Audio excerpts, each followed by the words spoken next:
আইচেংফেচক পৰিস্থিতি নিয়ন্ত্ৰণাধীন এই মুহূৰ্তত আৰু পাইকানৰ উচ্ছেদিত ভূমিৰ বিদ্যাপাৰা এম ই স্কুলত এই মুহূৰ্তত আছোঁ। বিদ্যাপাৰা এম ই স্কুলৰ চৌহদৰ পৰিৱেশ মই এই মুহূৰ্তত দেখুৱাই ল'বলৈ ওলাইছোঁ। একাংশ উদণ্ড লোকে বিদ্যালয়ৰ আচবাব কি ধৰণে জ্বলাই দিছিলে তাৰ দৃশ্য মই এই মুহূৰ্তত দেখুৱাইছোঁ। এয়া বাহিৰত এনেধৰণে পৰি ৰৈছে, বিদ্যালয়ৰ আচবাব এনেধৰণে জ্বলাই দিছে। আন এটা কোঠা মই দেখুৱাই ল'বলৈ ওলাইছোঁ, যিটো কোঠাত তেওঁলোকে অগ্নিসংযোগ কৰিছিলে ৰাতিপুৱা প্ৰায় 10:30 মান বজাত। আৰু ৰাতিপুৱা যিহেতু ঠিক 8 বাজি যোৱাৰ লগে লগে এই পথটো বনাঞ্চললৈ যোৱা যিটো পথ এক্সকেভেটৰেৰে খান্দি দিয়া হৈছিলে আৰু তাৰ পিছতেই উত্তপ্ত পৰিস্থিতিৰ উদ্ভৱ হৈছিলে। আৰক্ষীলৈ লাঠি জোং আদি লৈ শিলগুটি নিক্ষেপ কৰি আক্ৰমণ চলাইছিলে উচ্ছেদিত একাংশ লোকে। মই এই কোঠাটোৰ দৃশ্য এই মুহূৰ্তত দেখুৱাইছোঁ, যিটো প্ৰায় 10 বাজি যোৱাৰ পিছত একাংশ লোকে আহি জ্বলাই দিবলৈ চেষ্টা কৰে। ইয়াৰ এনেধৰণে পৰি ৰৈছে পাঠ্যপুথিসমূহ, জ্বলি যোৱা পাঠ্যপুথিসমূহ এনেধৰণে পৰি ৰৈছে বিদ্যালয় গৃহটোৰ এই কোঠাটোত। আনহাতে অগ্নি নিৰ্বাপক বাহিনীৰ লোক ততালিকে আহি অগ্নি নিৰ্বাপন কৰিবলৈ সক্ষম হয়, বাকী গৃহটোৰ কেইটা ৰক্ষা পৰে। মুঠৰ ওপৰত এক ভয়ংকৰ পৰিস্থিতিৰ উদ্ভৱ হৈছিলে আজি ৰাতিপুৱাৰ ভাগত আৰু অসংখ্য আৰক্ষী লোক, যথেষ্ট আৰক্ষী লোক আহত হৈছে। আৰু যিহেতু এগৰাকী লোকৰ মৃত্যু হৈছে, আৰক্ষীয়ে শূন্যলৈ গুলীচালনা কৰিছিলে, কিন্তু তাৰ পিছতো এগৰাকী লোক গুলীবিদ্ধ হৈ মৃত্যুৰ মুখত পৰিবলগীয়া হৈছে উচ্ছেদিত লোক। আন এগৰাকী গুলীবিদ্ধ হৈ চিকিৎসাধীন হৈ আছে।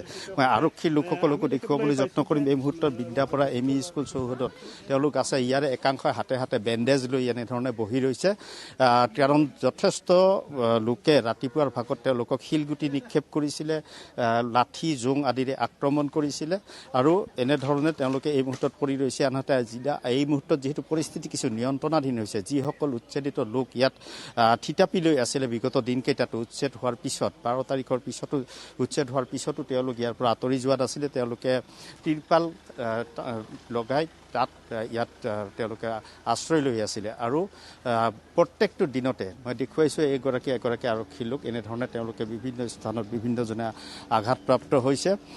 যথেষ্ট পৰিস্থিতি অৱনমিত হৈছিলে ৰাতিপুৱাৰ ভাগত। লাহে লাহে পৰিস্থিতি যিহেতু আৰক্ষী অধিক ফ'ৰ্চ যিহেতু ইয়াত দিয়া হ'ল আৰু তাৰপিছত কিন্তু পৰিস্থিতি নিয়ন্ত্ৰণাধীন এই মুহূৰ্তত।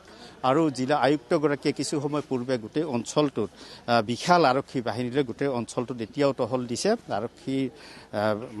আয়ুক্তগৰাকীয়ে আৰক্ষী অধীক্ষকক লগত লৈ তেওঁ গোটেই টহল দিছে, যাতে কোনো ধৰণৰ কোনো লোক যাতে ইয়াত এতিয়াও সোমাই আছে নেকি। গোটেই লোক যিমানখিনি উচ্ছেদিত লোক আছিলে তেওঁলোকক ইয়াৰ পৰা আঁতৰাই পঠোৱা হৈছে। কিন্তু এই মুহূৰ্ততো যি উচ্ছেদিত ভূমি আছে এই স্থানৰ পৰা কিছু আঁতৰে কিন্তু সিঁচৰিত হৈ সেই লোকসকল আছে আৰু যিকোনো মুহূৰ্ততে পুনৰ লৈ আক্ৰমণ কৰিব পাৰে বুলি তাৰ বাবে কিন্তু আৰক্ষী প্ৰশাসন সষ্টম হৈ থকা দেখিবলৈ পোৱা গৈছে। আনহাতে ৰাতিপুৱাৰ ভাগত যিটো বনাঞ্চলৰ যিটো পথ যিটো খান্দি দিবৰ চেষ্টা কৰিছিলে, কাৰণ সেই পথটো খান্দি বৰ বাধা এইবাবেই দিছিলে যে যিসকল লোকে উচ্ছেদিত লোকে ইয়াত আশ্ৰয় লৈ আছিলে বিগত দিনকেইটাত বিভিন্ন দল সংগঠন বা ৰাজনৈতিক দলে তেওঁলোকক খাদ্য সামগ্ৰী যোগান ধৰিবলৈ সেই পথেৰে অহা যোৱা কৰিছিলে আৰু সেইসকল লোকে খাদ্য সামগ্ৰী নাপাব বুলি বা সেই পথেৰে যিহেতু যাতায়াত বিচ্ছিন্ন কৰি হ'ব, বহিৰ্জগতৰ লগত যিহেতু যোগাযোগ বিচ্ছিন্ন কৰি দিব বিচৰা হৈছিলে, তাৰ বাবে ক্ষোভিত হৈ তেওঁলোকে এগৰাকী আৰক্ষীৰ লোকে জনাইছে যে হাজাৰ লোক বুলি তেওঁলোকে উল্লেখ কৰিছে যে ইয়াত একেলগে আক্ৰমণ কৰিছিলে আৰক্ষী লোকসকলক খেদি পঠাবৰ চেষ্টা কৰিছিলে, শিলগুটি নিক্ষেপ কৰিছিলে, লাঠি জোং লৈ এনেধৰণে মই এগৰাকী আৰক্ষী লোকক দেখুৱালোঁ।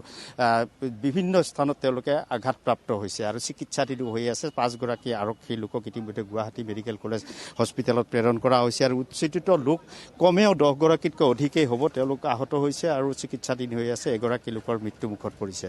মুঠৰ ওপৰত এনে পৰিস্থিতিৰ উদ্ভৱ হোৱাৰ মূল কাৰণটোৱে আজিৰ দিনটোত এটা কথাই ক'ব লাগিব যে এই পথটো যিহেতু খান্দি দিয়া হৈছিলে এক্সকেভেটৰেৰে, আধা খান্দি দিয়া হৈছিলে, তাৰপিছতে এনে পৰিস্থিতিৰ উদ্ভৱ হ'ল। কিছু সময় পূৰ্বে যেতিয়া মই দেখিছিলোঁ সেই পথটো পুনৰ সম্পূৰ্ণভাৱে বিচ্ছিন্ন কৰি দিছে এক্সকেভেটৰেৰে খান্দি, সম্পূৰ্ণভাৱে এই মুহূৰ্তত বিচ্ছিন্ন কৰি দিয়া হৈছে যাতে বহিৰ্জগতৰ লগত কোনো যোগাযোগ থাকিব নোৱাৰে বনাঞ্চলৰ। আৰু বনাঞ্চলৰ ভূমি যিহেতু বনাঞ্চল হিচাপে থাকিব বুলি মুখ্যমন্ত্ৰীয়ে উল্লেখ কৰিছে, কোনো কাৰণতেই ইয়াত অইন লোকক ইয়াত থাকিবলৈ দিয়া নহ'ব, উচ্ছেদ যিহেতু হ'বই, সেই কথা যিহেতু মুখ্যমন্ত্ৰীগৰাকীয়ে উল্লেখ কৰিছে। কিন্তু আকৰগোজ হৈ একাংশ লোকে কিন্তু ইয়াৰ পৰা আঁতৰি যোৱা নাছিলে, যাৰ বাবে আজিৰ দিনটোৰ এনে অবাঞ্ছিত ঘটনা সংঘটিত হ'ল।